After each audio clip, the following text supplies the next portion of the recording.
भगवान चले गए।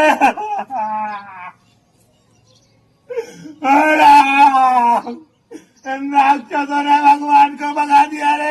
તો મારા જગન્નાથ અમને છોડીને જતા રહ્યા। રાતોરાત મંદિરમાંથી ગાયબ થયા ભગવાન, ભક્તો રડી પડ્યા।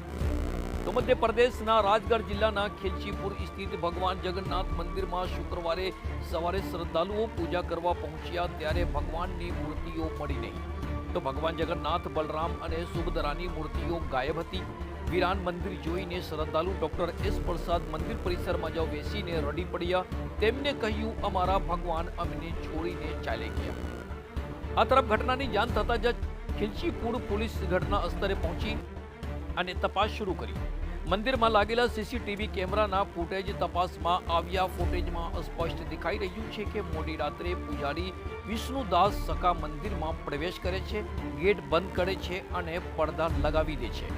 ત્યારબાદ તેઓ ભગવાન જગન્નાથની પ્રતિમા પાસે જાય છે, પ્રણામ કરે છે, હાથમાં જલ લઈને મંત્રોચ્ચાર કરે છે, પછી પડદા લગાવી દે છે। થોડી વાર પછી તેઓ મંદિરની લાઇટ અને સીસીટીવી કેમેરા બંધ કરી દે છે। ત્યારબાદ અંદરની બારીના રાસ્તે પ્રતિમાઓને બીજી રૂમમાં લઈ જઈને પોતાની સાથે લઈ જાય છે। ત્યારબાદ કારમાં બેસીને મંદિર પરિસરમાંથી નીકળી જાય છે।